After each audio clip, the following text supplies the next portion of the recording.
I think I need to make sure the microphone's on before I ring the bell next time. Sorry about that. Welcome, everybody. Thanks for being here. Just have some announcements to make here. Want to send out our sympathies to J.C. Taylor for losing his sister. I don't know if you all saw that or not. And also the thoughts to Larry Kufel. He had knee replacement surgery. We do have cards that we're going to send around. If you get the cards, please be sure to remember to pass them so we don't have just 12 signatures. Thank you so much. I want to congratulate our Roanoke Citizen of the Year. If you guys are aware of who that is, we're actually going to have an upcoming event to celebrate that at a later time. And I understand that a former member, Bob Thomas, has COVID. So let's keep him in our thoughts and prayers as well. Again, just want to make a reminder of our COVID protocols. When we're not eating, just please have our mask on and social distance when we're in line to get food. Thank you so much. Our invocation today is going to be Tom Miller. I believe Tom's on Zoom.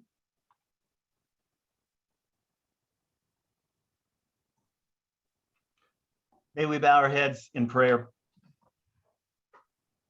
God of love, as we enter into this new year, let us give thanks for all we hold dear, our health, our family and our friends, and our Kiwanis Club of Roanoke.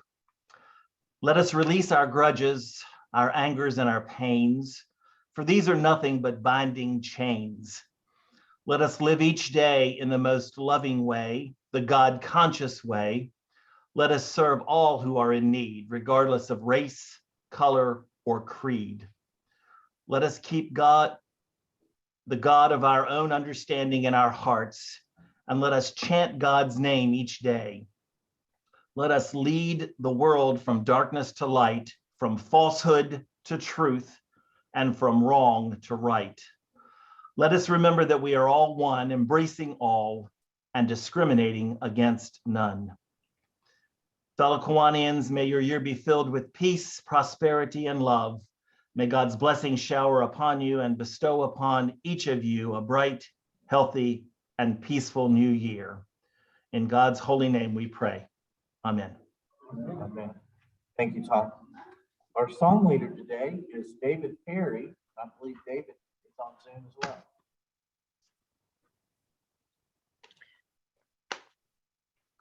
I don't see him. We'll have John Montgomery stuff. Thank you, President Clark. Dave Perry sent an email that he couldn't be in here in person, and I assumed that meant he could be on Zoom. Checking the screen, I don't think he is. He did send a link for the song for today, which as Mike cues up, I will elaborate briefly and say that David chooses some unusual topics for my take, but it makes a new element of our meetings that I think enhance it. Boy, that brings back some memories, doesn't it? Our pledge of allegiance today is Michael Brockton.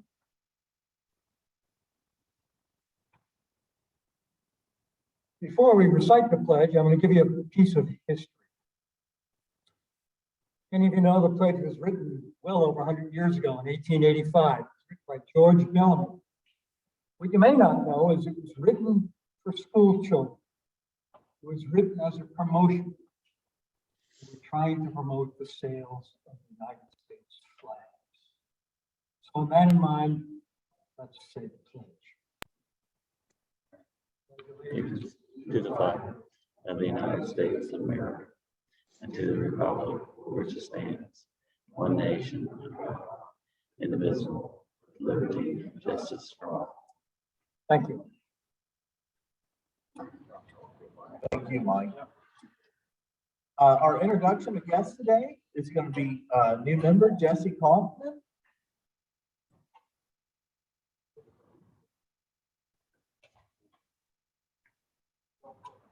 Hello, everyone. In addition to introducing our guests, I'll introduce myself since this is my first in-person meeting. I've always joined by Zoom. So I am Jessie Kaufman, a relatively new member. I was formerly at Mill Mountain Zoo, so I will say that I am now at Freedom First Credit Union in my week 2 of that.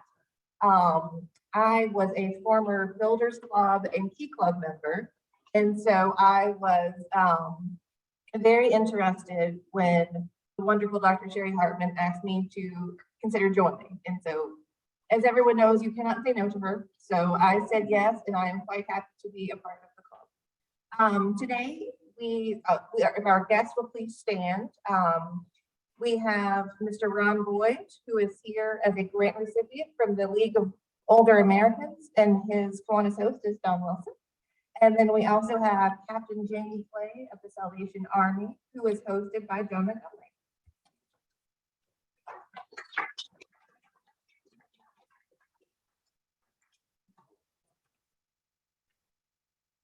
All right, this is my favorite part. We have an induction of a new member today. I want to invite Don Wilson.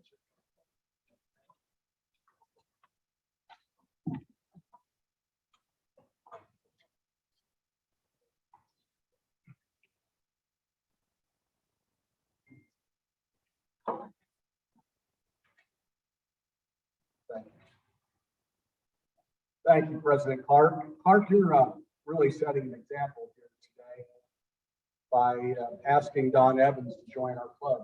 When we ask a new member, when we ask someone to attend a club meeting, we're doing them a service, doing all of us a service, because helping hands gets all the projects done that we do in this Kiwanis Club. So you're sharing the K, Clark, and I want to thank you for your leadership as president of the club and bringing in a new member. We should all aspire to that, shouldn't we?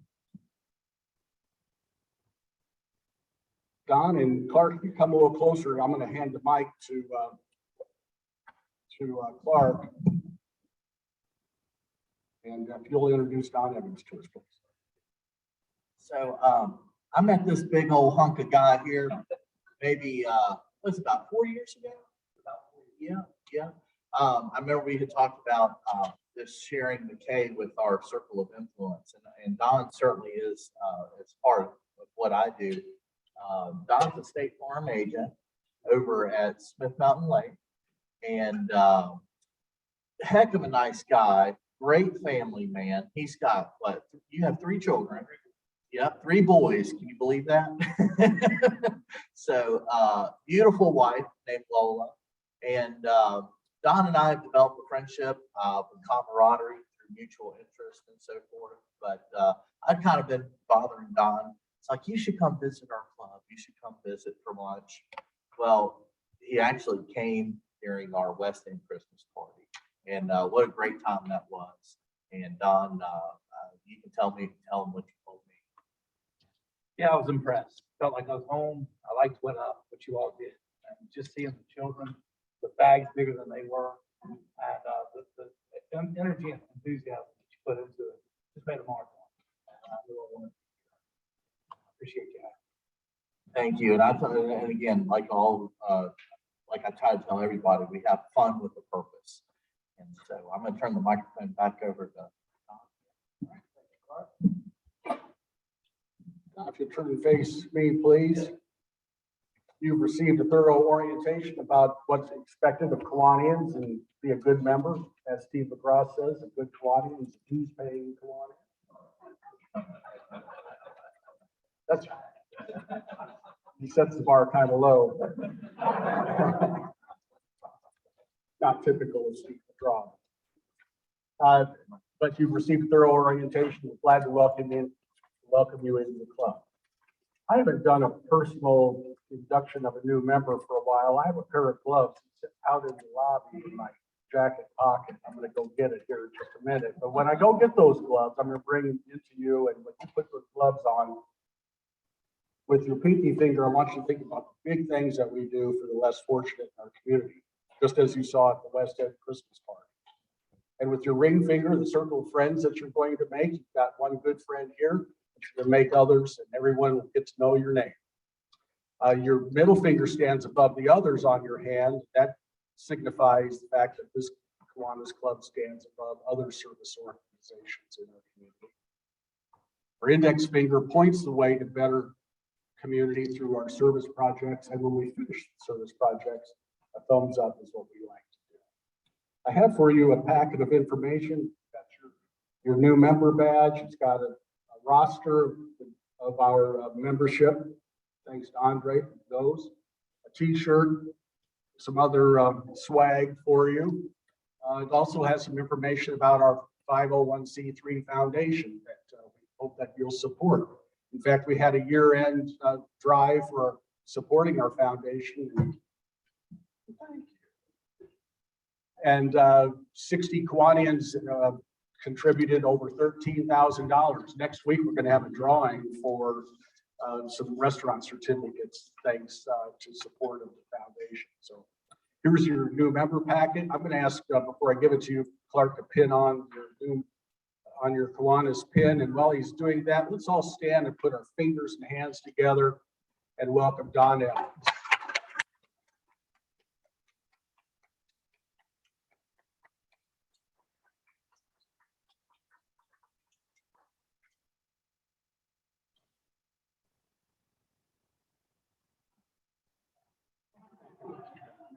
Thanks for getting these gloves, Mike.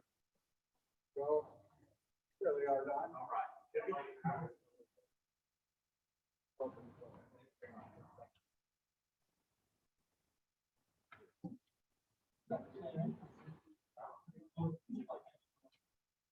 Let's give a round of applause for our new member, Don Evans. Thank you, guys.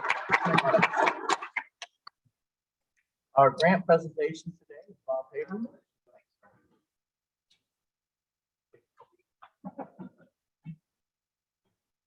And good afternoon, and this is my favorite part of the meeting. We have two grants that we are going to be doing today. Our first one is the League of Older Americans. And Don Wilson, would you come forward and tell us a little bit about why you decided to sponsor? And Ron Boyd, if you would tell us a little bit about what you plan to do with the grant. Thank you, Bob. I sponsored the grant application for the League of Older Americans, specifically the Meals on Wheels program, because that's near and dear to my heart.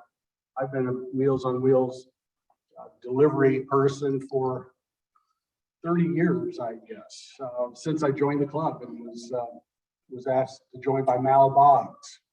Anybody remember Mal Boggs? I know you do, Sam, but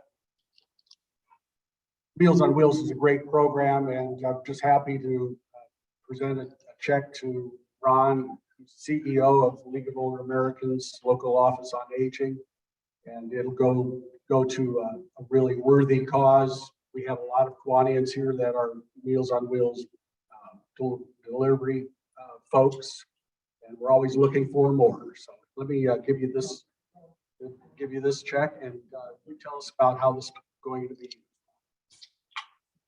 Thank you. Thank you, Don. It is great to be here. Good to be back here. I really appreciate all the work you do, the volunteers that have volunteered, that do volunteer for Meals on Wheels, and of course, your financial support.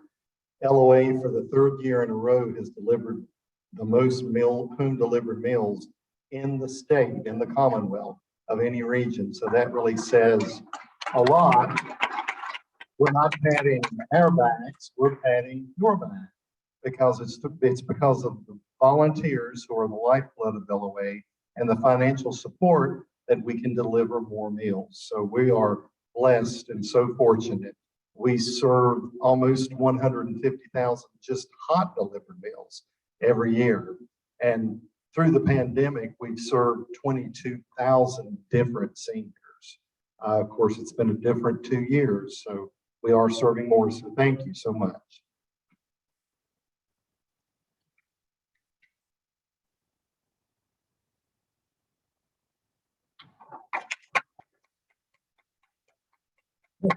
Thanks, Donna. Thanks, Ron. And our second is the Salvation Army.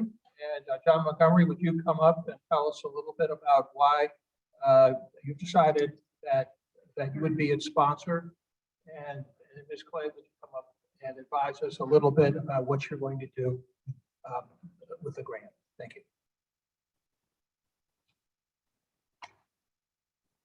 Thank you, Bob.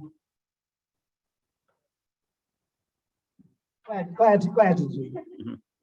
Following Don's example, I think I will say that I have been involved with the Salvation Army, not 30 years, but close to it. I've been a board member for 20 years. And the reason I'm on the board of the local Salvation Army is that one of my predecessors as the secretary of this club, John Shoemate, recommended me to the board. And I'm proud to say I've been a member ever since.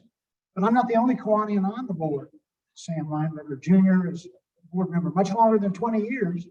Jim Randalls is a member of our board, as is Will Dibling, as is Stephanie Moon Reynolds, who has embraced the Salvation Army much the way she has Kiwanis, doing a lot to make it a better place. And the Salvation Army captains have been a member of our club for a long time. Russell Clay, who's handling a crisis at the Army today, is not with us, but he's a member of our club, as are perhaps the most recent 12 captains and a member of our club. It's a great association. I was proud to sponsor the grant. When I was asked to do it, I'm going to allow Captain Jamie Clay to speak a bit about how this money is going to be used. Thank you, John. This particular grant is going to be able to help us to revise our play yard that is in the back of our Salvation Army Turning Point, which is our domestic violence, sexual assault, human trafficking shelter. And over the course of the last 2 years alone, we've had a 67% increase in those that are calling us on our hotlines every single day because they need assistance, because they are in crisis at home. Unfortunately, many of those that come into this particular shelter come in with children. And those children, many times, often are traumatized and have been assaulted themselves, sexually assaulted, or even trafficked. What we found over the course of the pandemic was that our play yard just was not adequate. We had a lot of damaged play equipment, rotting equipment, and the last time that it had been reworked was like 1999. So it was 22 years old and it had been well loved by hundreds of children. And just in the last 2 years, this might blow your mind a little bit, I have served and sheltered over 21,000 nights of stay, and 50% of those nights were by kids. And those kids need to have a healthy place to be able to go outside and to play, to have recreation, and to have a moment to be able to just disappear away from the problems that they have left.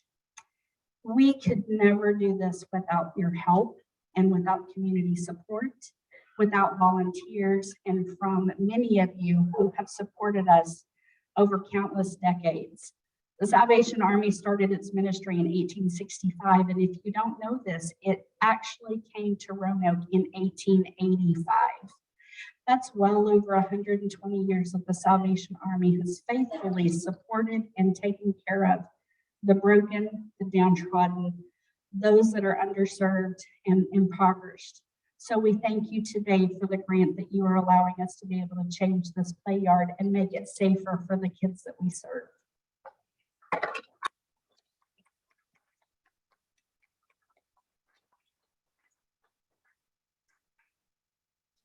And thank you, John, and thank you, Jenny.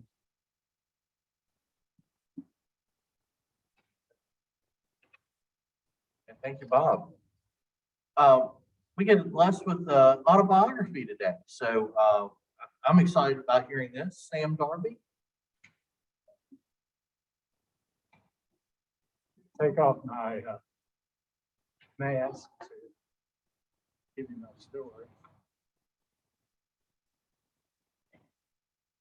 On November 23, 1943, in northern Italy, an infantry unit of the 34th Infantry Division of the United States of America, 5th Army, was moving single file night across the river and a river bottom.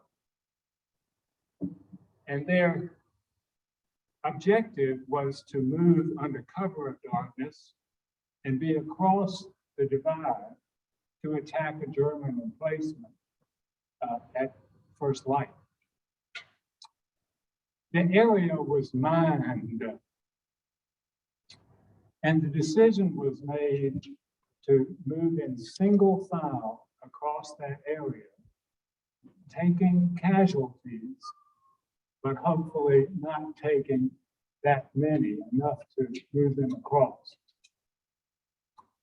And Lieutenant Harwell M. Darby from Florence, Alabama, age 22, was in the column when a soldier next to him triggered a bouncing Betty mine, which is an anti-personnel mine that blows up from the ground and then throws shrapnel laterally at chest height. He was wounded badly and was evacuated back to the United States. In the spring of 1944, he was a patient at the Greenbrier Hotel in White Sulphur Springs, West Virginia, which had been converted to a rehabilitation hospital. And he met a nurse from Roanoke, Virginia, whose name was Caroline Boxley. That spring, they fell in love and were married in 45. And in 1947, they had their first child, a son. I attended elementary school in South Boston, Virginia. I went to boarding school for 4 years in Alexandria, Virginia. I did another year of boarding school in Berkshire, England. And I graduated from Davidson College in 1970.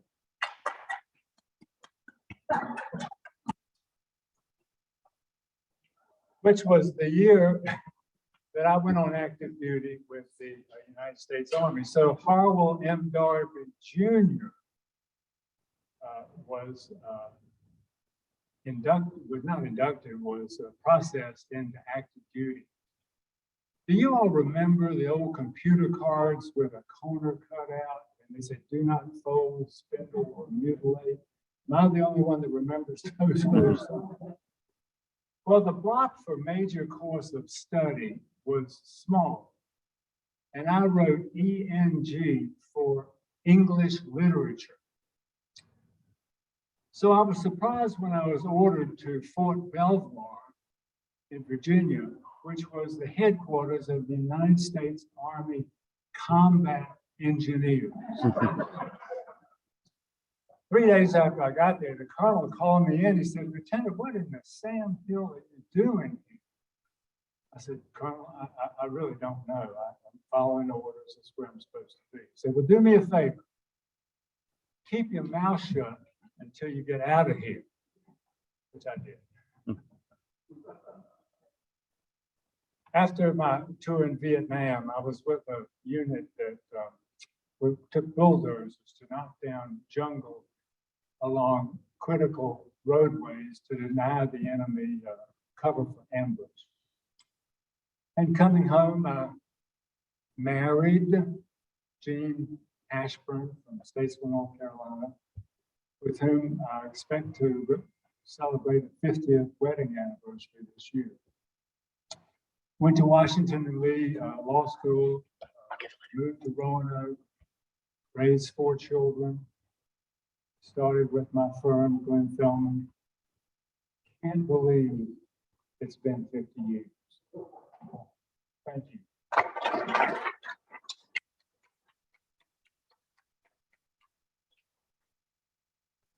Thank you for that, Sam. Announcements today. We have Emily talking about crabs. I love crabs. I'm filling in for Lois today, who's on her way back from Portland, Oregon for work.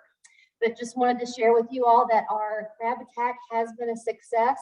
We are currently at about $1,500 for our fundraiser. That's $1,500 that we didn't have last month, so every bit counts. Our crabs have been very successful. They're leaving Gene Bollendorf's house today to go to their next location. And I wanted to share with you that I've been posting these, the information and the pictures on Facebook and social media, and I actually had people reach out to me from Harrisonburg and Augusta County. Number one, wanting to know if they could get crabs, but number two, wanting to know what the heck is Kiwanis? So in addition to raising money, we're raising awareness for our organization, and we know that that's very important if we expect to grow our membership. Even if those folks are in different counties and not able to participate in Roanoke, it's still important for them to know about Kiwanis and what it is that we do as a wonderful organization.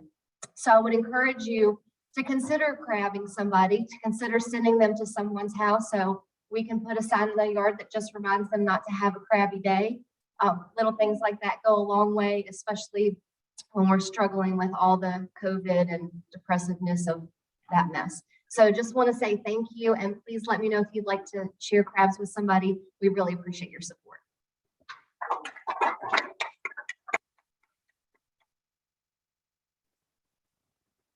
Hi, Michael Brata again. Quick announcement, the Environment Committee is meeting on Monday. This is the Monday meeting when we're going to decide which new environmental projects that we want to recommend our club undertake. Please feel invited to participate in that process. We'd love to have any and all of you. Thank you.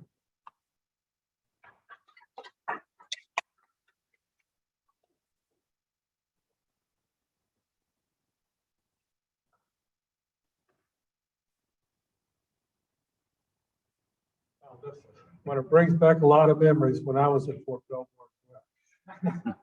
And then I got to Europe for about 4 years. And I want to say a big thank you to the club for all you have done this weekend, or this last Christmas for the children at West End Center. It's one of the best we ever had. Thank you so much for the honor of being your Santa Claus, and I look forward to it again. Thank you.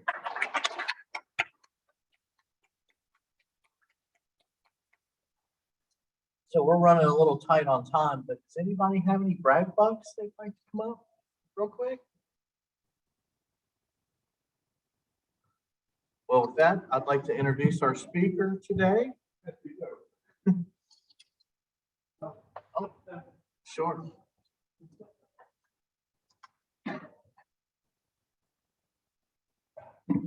I just want to present a check in honor of my birthday. I will give it down to John for the 102. All right.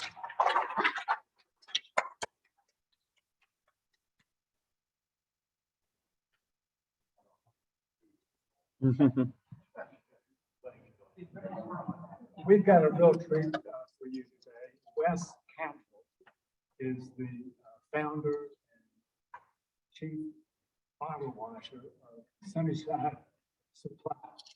He's going to tell you about how he came to the business, how he quote took the plunge from working for somebody else to working for himself, and some of what he's developed and where he thinks the business is going. So Wes,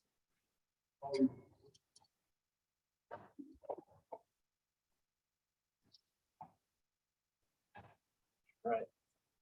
Hello and good afternoon, everybody. Thank you so much, Sam, for inviting me here today. Again, my name is Wes Cantrell. I am 23 years old. I'm a graduate from the University of Mary Washington with a degree in business administration. I'm also a hemp farmer of 3 years. I also carry the title of CEO. I think it's just a grandiose term, of a company that started in college with two of my buddies, Sunnyside Supply. So today, I wanted to describe a little bit more about what we do at Sunnyside. And then I wanted to share my background and sort of my journey as an entrepreneur. And through that, I came up with 6 things that I wish somebody had told me or that had taught me about what it's going to be like. And then I wanted to leave you guys with some cool information about industrial hemp and why I think it's going to be one of the most important commodity crops in the next 100 years. Before I hit the slide. So at Sunnyside, we actually manufacture various seed oils and plant-based proteins. So we're really an agricultural processing company. Our flagship products are hemp seed based. We make a hemp seed oil, hemp protein, and in the process, we're also manufacturing hemp parts. The reason why we can do this is because hemp actually raises the most plant-based protein per acre. You get a good year, you have good genetics, that kind of thing. It's comparable with pea protein or soy protein.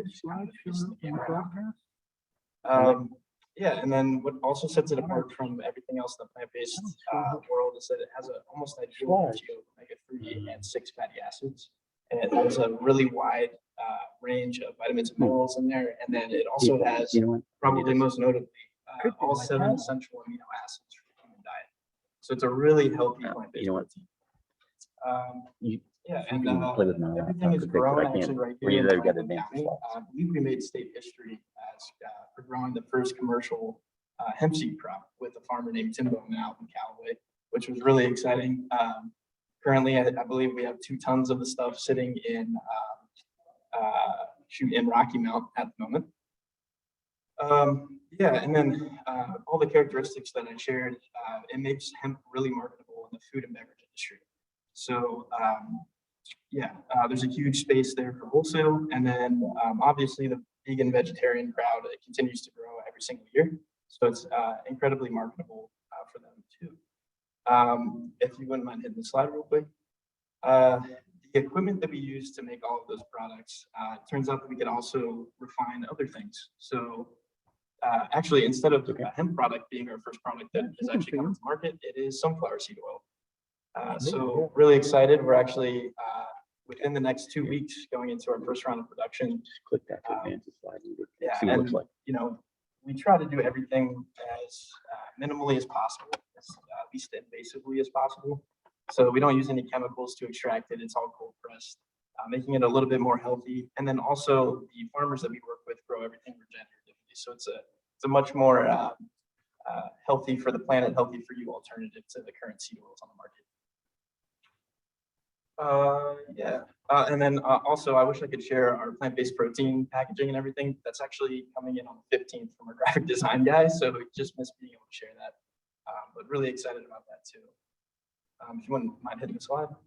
So like I said, you know, we're really tailoring all of our products to the vegan and vegetarian crowd, but we're also entering into sports nutrition. Our initial go-to-market plan is through all the farmers markets here locally. Really excited about that. We also have sales through a brick and mortar, and we have an e-commerce platform. The interesting thing about what we're doing is we actually took the guidelines from Whole Foods Market about for their sourcing, what they look for in companies. And we took those guidelines and sent them directly to our design team. And so from the ground up, we're building a brand that we hope to get into distribution networks to get into big box stores. The inevitable goal, though, of what we're trying to do is enter into the wholesale raw ingredient supply market. So companies like Beyond Meat, Impossible Burger, there's actually a really new, interesting one called Everything Legendary in Washington, D.C. It was just funded by Mark Cuban on Shark Tank, actually. And they all use hemp seed products, mostly hemp protein powder and their burgers and things like that. So as we scale, you know, right now we're only at 5 acres, which is, especially if anybody's from the Midwest, is like a complete far cry from what we need. But over the next, you know, years, as we develop the techniques required to grow hemp here in Virginia, that's the direction we want to go in, is really get a one-to-one relationship with companies that make these, you know, plant-based meat alternatives. So in general, that's what we do. It's a pretty ambitious company. We do have some side projects that we have going on as well. If you don't mind hitting the slide. So you guys, some people might recognize this. This is actually on 5th Street. I believe it used to be a bar back in the day. It was a functioning restaurant for a while. And this is the space that we manufacture our seed oils in. And due to the nature of the space, we figured we might as well utilize it for some sort of brick and mortar. So we also turned it into a local grocery, and we rent out the manufacturing space to other food companies. So we double as a coffee roastery as well, which is really fun. We're setting up a cafe as we speak. We just got new equipment. Really excited about that. But in general, it's a pretty good overview of what we do. So, like all that explained, I still ask myself every single day when I wake up, like, how did I get to this point? I don't think I have the answers to that question still. But to get at it, I think the best way to do that is to start from the beginning. And again, through this, I wanted to share 6 big takeaways, things that I wish I knew before I got into entrepreneurship. So I was born and raised in Loudoun County, north of here. And if anybody knows Loudoun, Fairfax, you know how lucky really I was to be born and raised there. And I'm especially grateful for the quality of the public education system that we got there. I attended Woodgrove High School, and there we were given the opportunity to take an aerospace engineering course, believe it or not. And that was available to all the students there. I took it twice. And what I think that really did for me was give me the ability and the confidence to tackle really large scale problems pretty early on in my life, and also understand some engineering principles. One of the biggest ones that they teach in engineering school is thinking from first principles. And that's my first piece of advice. So the easiest way to describe that is to think like a scientist whenever you're approaching a problem. In an experiment, for an example, a scientist has to completely understand their field and everything about it, all the principles that go into whatever they're trying to research. And then the experiment is designed around those principles. It's not, you can't force an experiment and then try to, there's rare occurrences where you can force an experiment, you discover new things, but for the most part, you're designing everything around, things that have been known. And I think that philosophy is really important to apply to being an entrepreneur, to starting a business. It not only makes you really well educated on your sector, your industry, or your service, whatever you may be providing, but it really humbles you in your understanding of everything. And it ensures that when you are creating your solution, you're doing it with the utmost knowledge first. And that really sets you up for the greatest chances of success possible in your business and in yourself before you end up making your solutions. And so fast forward a little bit, in 2016, I made the decision to study at the University of Mary Washington. And at the same time, over the summer times, I started working for a really small company called Collegiate Landscaping just to make some money. It was just a 5-man crew.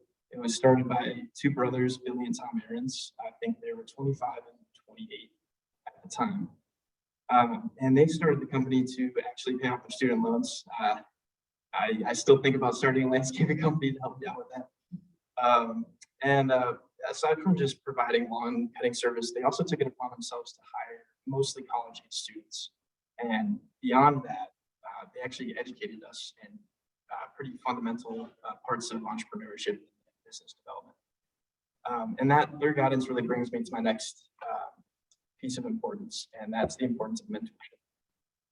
So, being an entrepreneur in your 20s, and this is really ironic to say, but one of the greatest pieces of advice that I can give to others that are in this age range is to not listen to your peers for big pieces of advice. We're all still young. We're all still making a lot of mistakes. Like we're still in that figuring yourself out kind of place right now. I make mistakes all the time. I make a mistake every single day. I probably make 20 a day. And what I think that you should do instead is seek out great mentors in your life. And this doesn't necessarily apply to just being an entrepreneur, but just in general.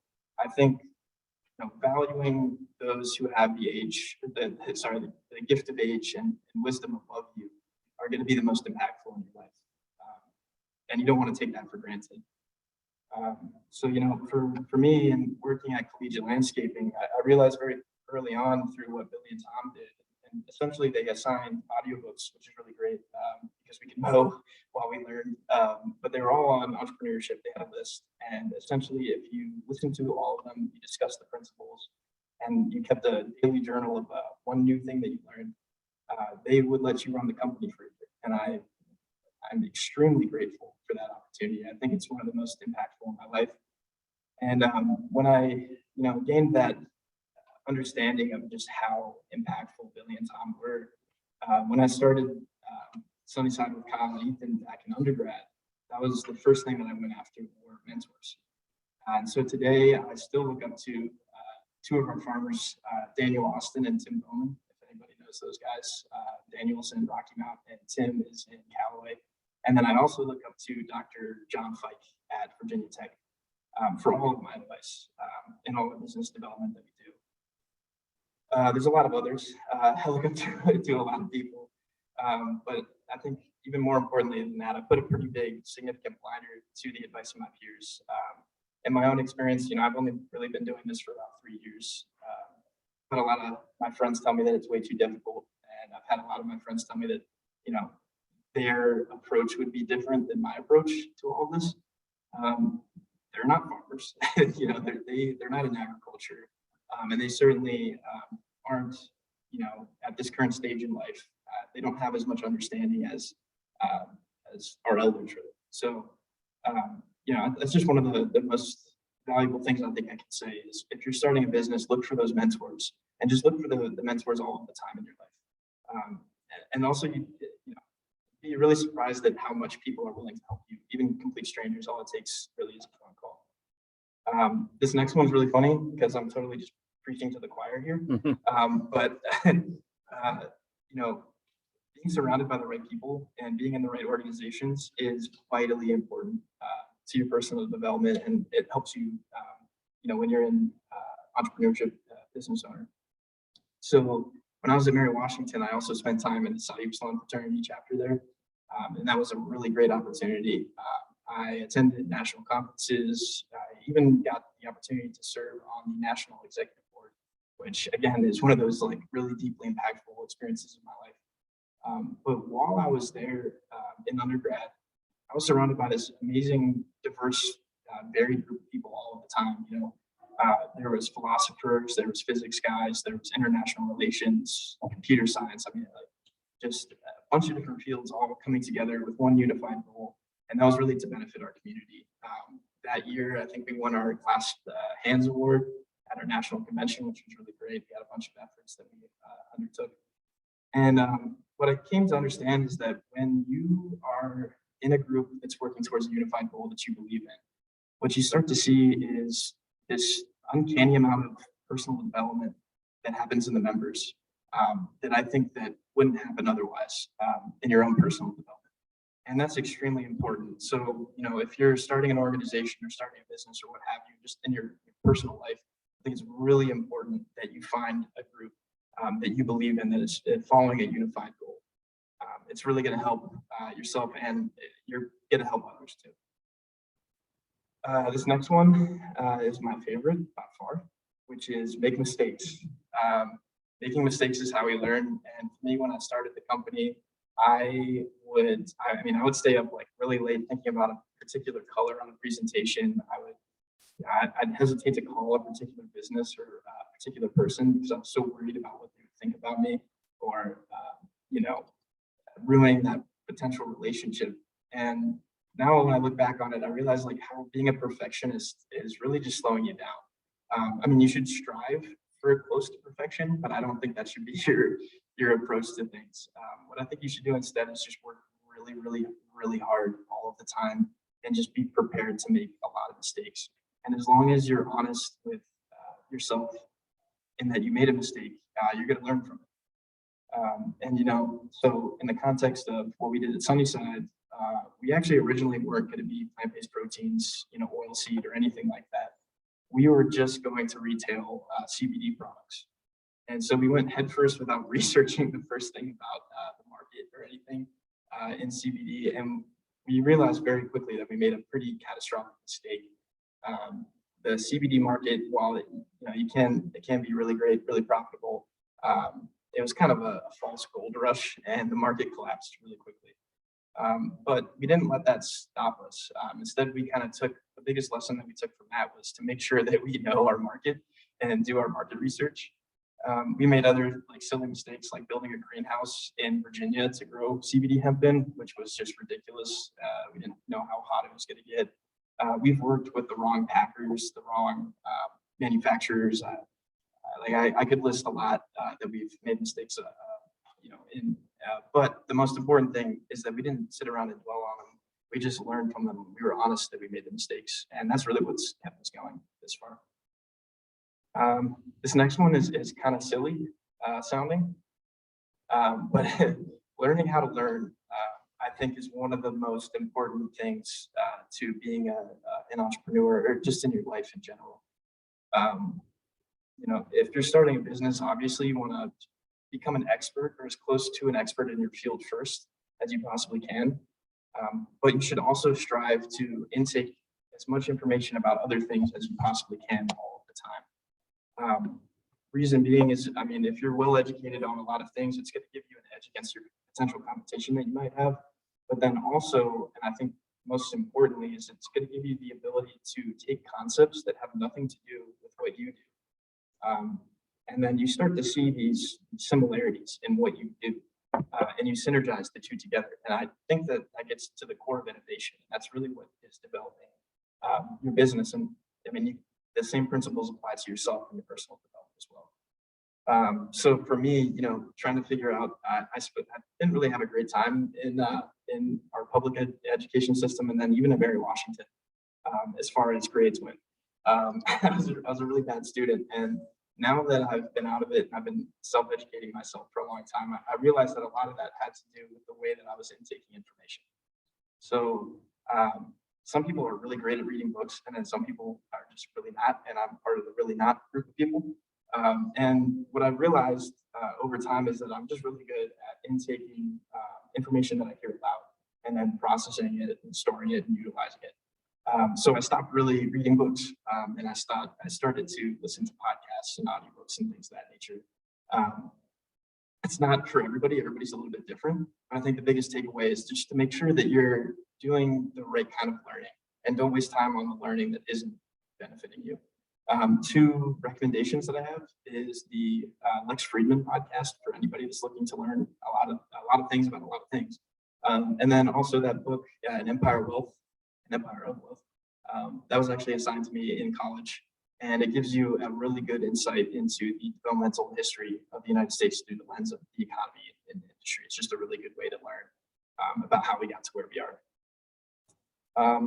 And then the final piece of advice is the least tangible one, the least tangible lesson that I've learned.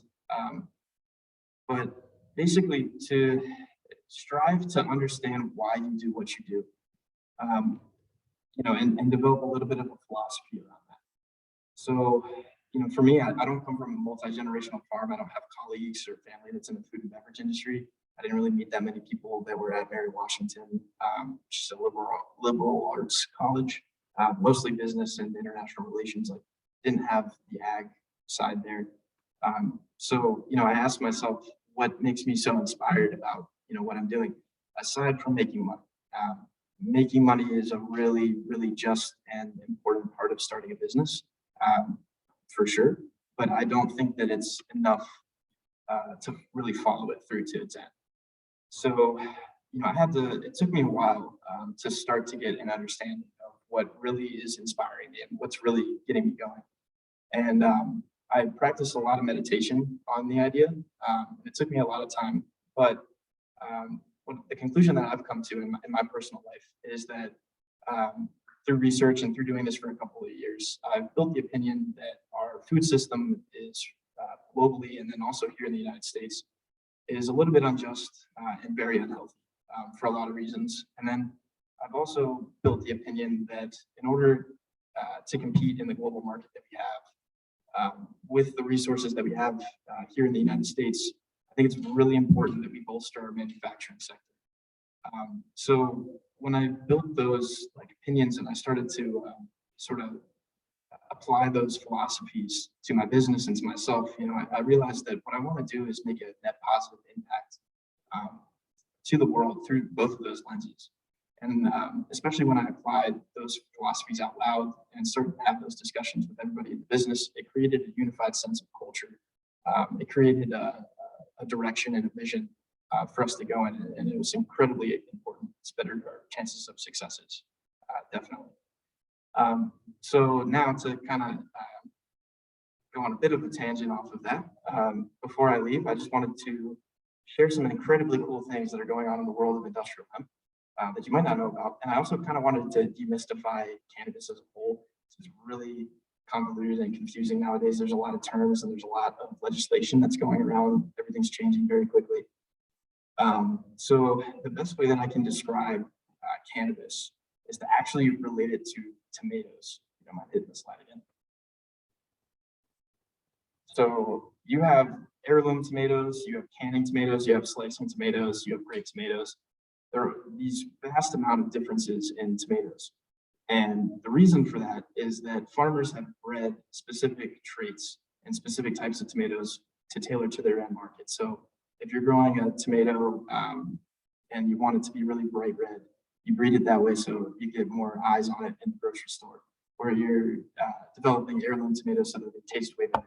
Or a particular looking tomato for a restaurant because they care about the plating and things like that. And it really all comes down to like shape, color, and taste.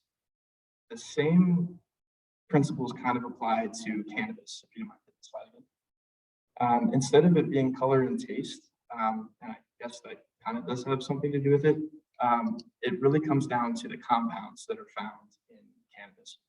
I should also mention that cannabis sativa is the species name, and then marijuana, hemp, both CBD, hemp, and industrial hemp are just like subcategories. Also, I should mention that hemp was federally legalized in 2018, so I'm not up here like being a cartel guy. To get into it a little bit more, like marijuana is the term that has been associated with the cannabis plant that produces THC, which is one of those chemicals that is naturally produced, and that's responsible for like getting high. That is currently all over the place with legislation. It's not federally legal.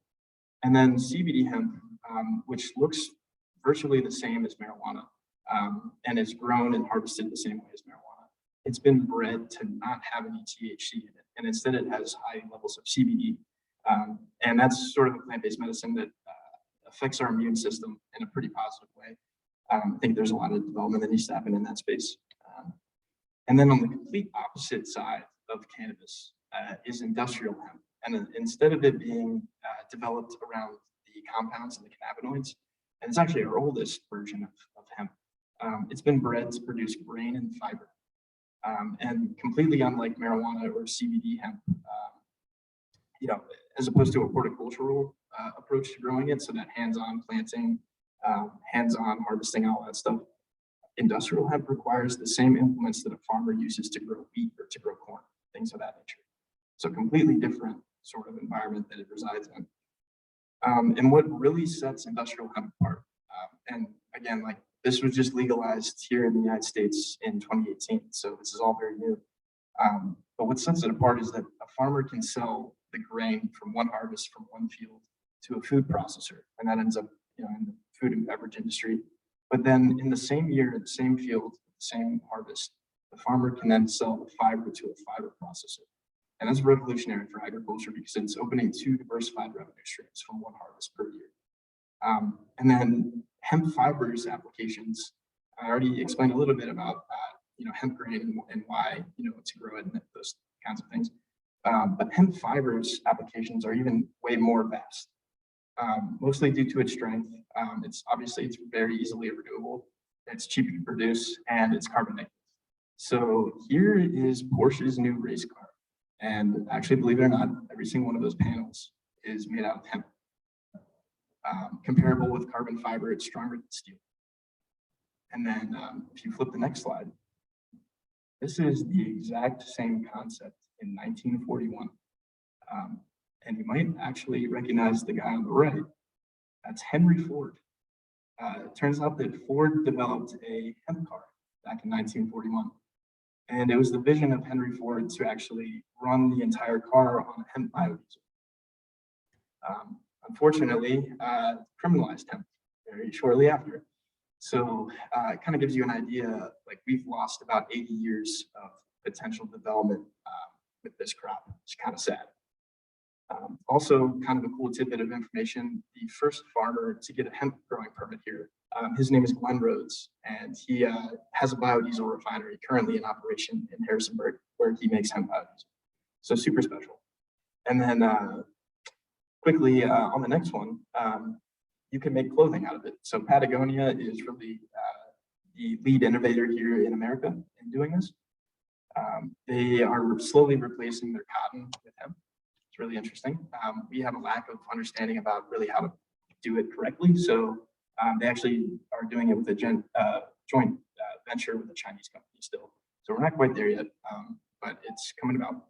And then the final one, and my most favorite, my grandfather actually made his career in the concrete industry in Washington, D.C. He worked for Miller & Long as their VP for many, many years. If anybody recognizes that name. But so on the left there, you have a prefabricated hempcrete, is the industry term for it, building brick. And it has a much smaller carbon footprint than any other conventional building material. It has the potential actually just to be carbon negative in its entirety, just supply chain optimization issues. It has a 2-hour flame rating, which is really great. It's non-toxic. And then if there's any contractors that are listening, it has an insulation rating of R27, which is pretty good.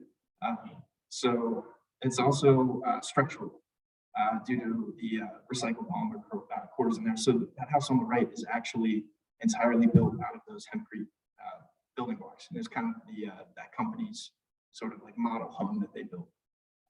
So there's a lot more that I could share about industrial hemp, but there's also a lot more innovation that needs to occur in the space. And it's all very exciting to me. That's pretty much all I had for today. I don't know if I'm out of time. Okay, if anybody has any questions, I'd love to answer them. Yeah. Yes. Well, truthfully, the teacher, her name is Gina Bingaman, and she was a retired Navy officer, I believe. And she worked on planes back in the day. And she was also the cheerleading coach. So hanging out in her class was really awesome.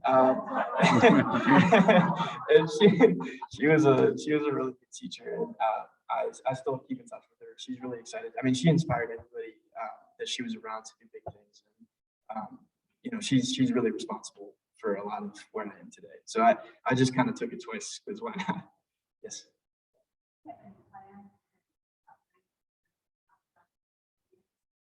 Yeah, the future of our company, like we want to scale up and get into wholesale with food products and all of that. But at the same time, there's a very limited fiber industry here already. There's another startup company called Shenandoah Valley Hemp. They're also my age. They're in outside of Harrisonburg. And so right now we actually sell our fiber to them. And they turn most of it into an animal bedding. And then they also, I believe, sell some of it to Boeing, believe it or not, to make airplanes. So it's really special. But they're not really focused on other things like hempcrete. So, you know, that's one of the things where I would like to see us go. It just comes down to the equipment. It's really expensive to do both the seed and the fiber, but it's definitely something I would like to do in the future.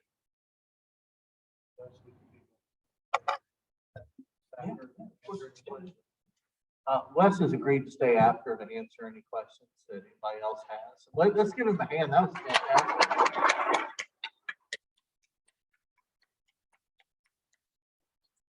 We have a speaker honorarium for Wes. And Wes has chosen the Leukemia and Lymphoma Society as a recipient. So Wes, here's a check for those folks. Thank you so much.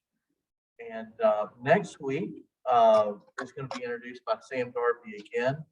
Sarah Snyder, CEO of Beam Diagnostics.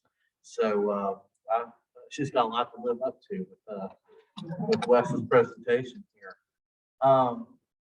Just want to say thank you to everybody for being here. I've noticed that everybody wore their masks today. Thank you so much for our compliance for COVID protocols. Really good on that. And share those lunch cards that are on your table. Please feel free to grab them up.